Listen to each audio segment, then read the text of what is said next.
Paul Warne has a huge championship dilemma ahead of him heading into the 24-25 season.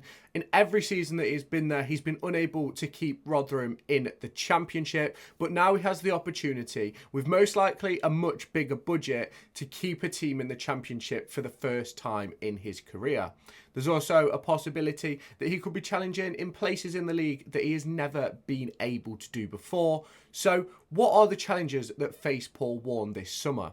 Now, obviously, as we know, Derby County are in the middle of a rebuild process. They're only 2 years out of administration, and they've done really, really well to get themselves back into the championship in such a short period of time. You have the likes of Ipswich, who spent 4 or 5 years in League One before getting out, and they spent multi-millions on player transfers. You've got the likes of Portsmouth, who have been down to League Two and back before finding their way back to the Championship. You've got Bolton, who are still struggling in League One to get themselves out. They do have a playoff campaign coming up, and if you haven't checked out my video previewing that and looking ahead to this weekend's round of League One playoff action, make sure you do check that out. I posted that yesterday. That'll be on my channel.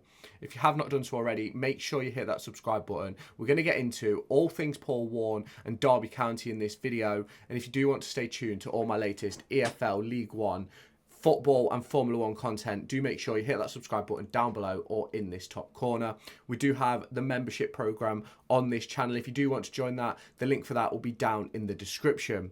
But let's get on to Paul Warne's championship seasons.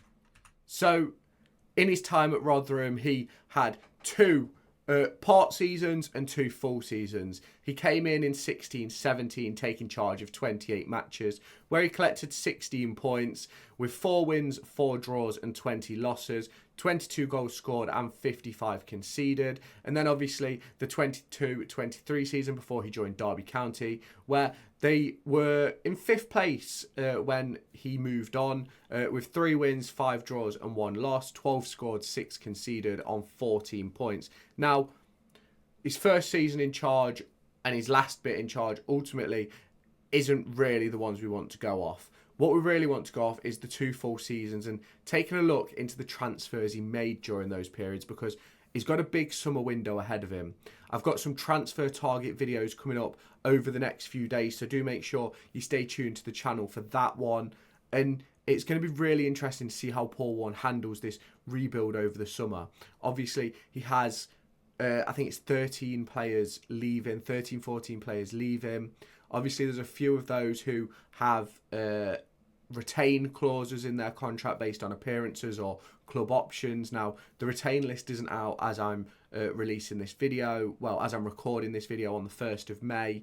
Hopefully, we'll get that out soon and we'll do a reaction video to that.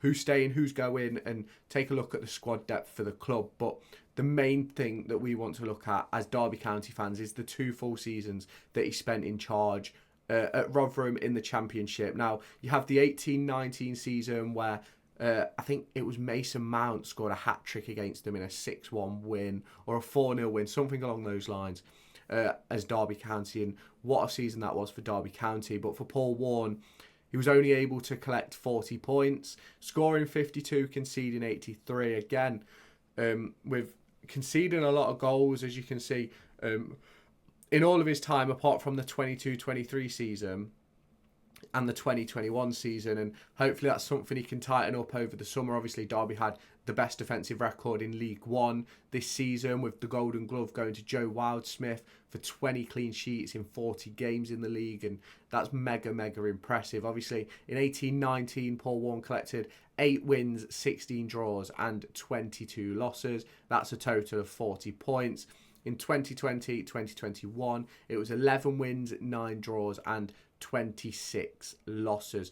44 scored, 60 conceded, 42 points. Now, I have my personal opinions of Paul Warne's style of play and system. Now, it's obviously very effective in League One. In every full season that he has been in charge in League One, he has got promoted.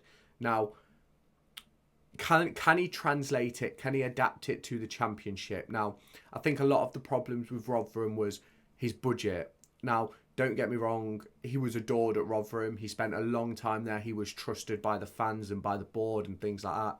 And obviously he has a very good relationship with the Derby County Board, which realistically isn't really a board, it's more of like a group. You've got like Paul Warne's essentially a part of it in a way, and then you've got like the heads of departments that are all involved as well as Stephen Pearce and David Clowes, the owner. And obviously Paul Warne in those seasons at Rotherham did not have the budget that he may potentially have available to him this summer.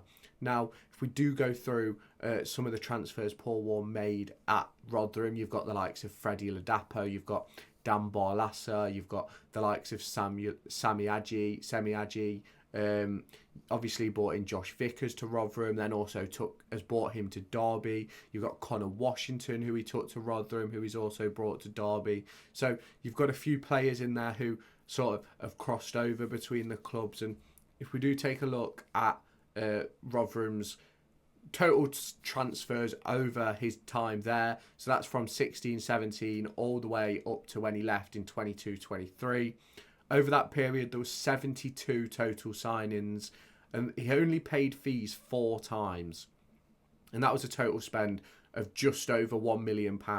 There was 27 loans and there was 18 transfers that were unknown, whether it be a fee or a free transfer. And then there was 23 guaranteed free transfers. Now, Paul Warne made a lot of signings during his time at Rotherham. Obviously, 72 signings over 5-6 years, I think it was.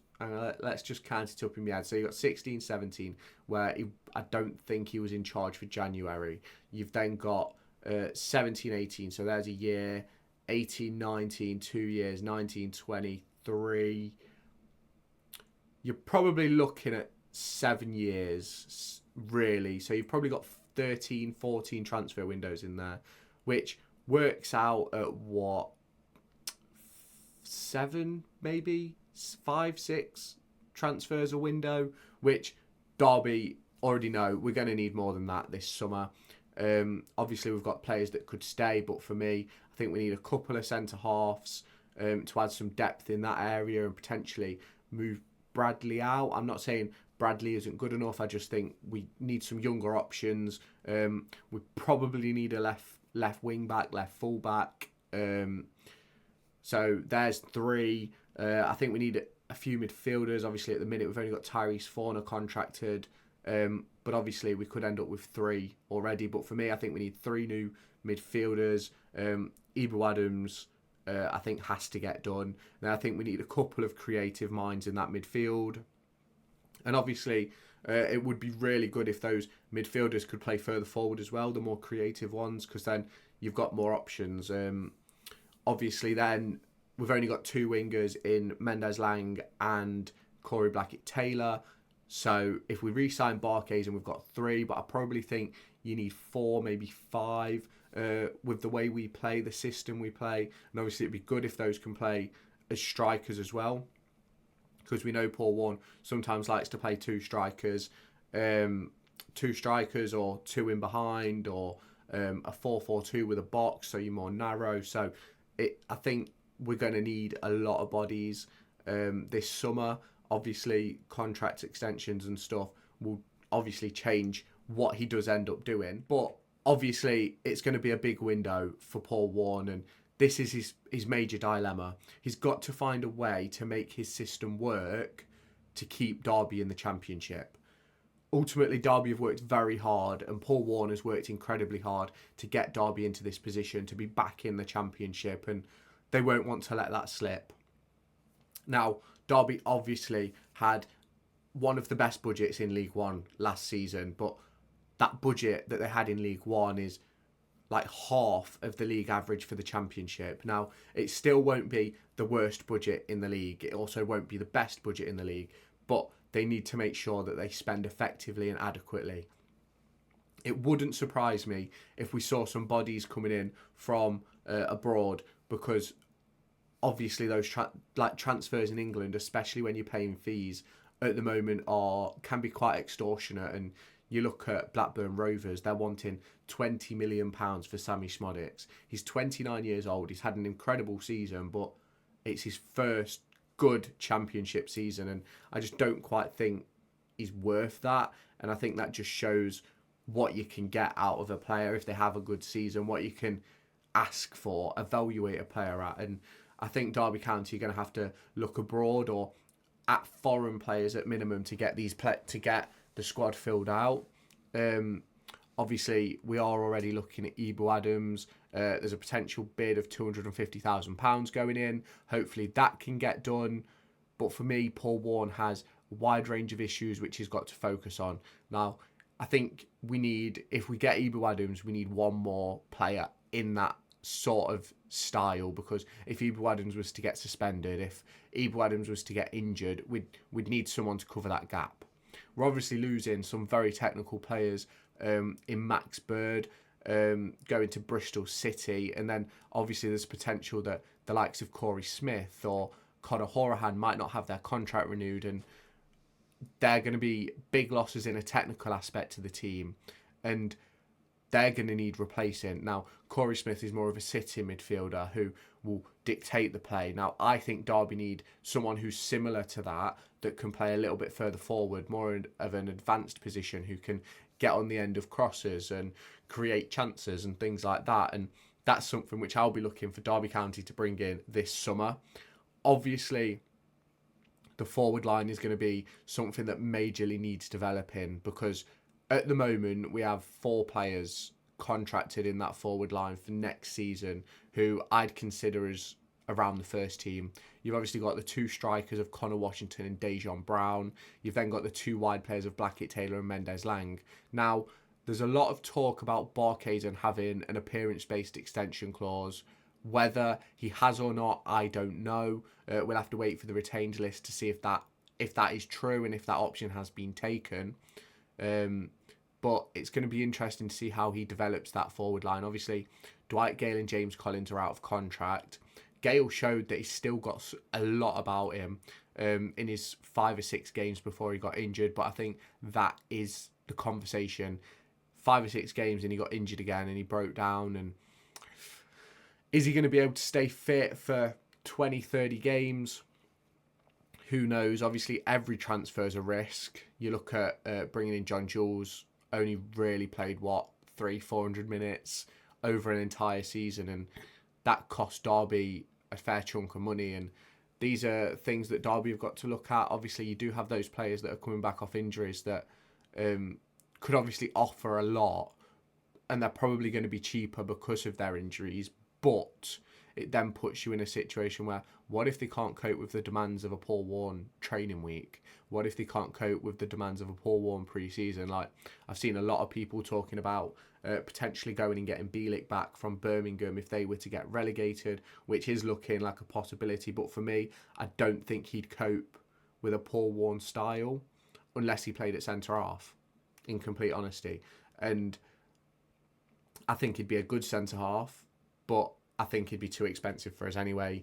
We don't want to be spending extortionate amounts of money on wages weekly, and we don't want to be spending extortionate transfer fees. I think we've shown by the way it looks with Ibu Adams that we're not going to be forced into spending £600,000, £700,000, £1 million, and we'll try and bargain and barter. And it's going to be interesting to see how Paul Warne does handle this window. You're going to have to let me know your thoughts down in the comments, because there is going to be a lot of talk this window. We're going to try and keep up to date with all the links and rumours, get every player profile we can on this channel so that you can stay tuned and have some Derby County fix over the summer. We're going to try and stay tuned with the Euros as well, so make sure you do hit that subscribe button down below. If you do want to join the channel in a membership basis, the link for that and all the information will be down in the description. So make sure you do go and check that out, and I'll catch you in my next video.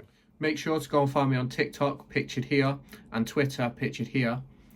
These are the places where I'll keep you all up to date with all my upcoming videos and my thoughts and feelings around the Formula 1 and football weekend.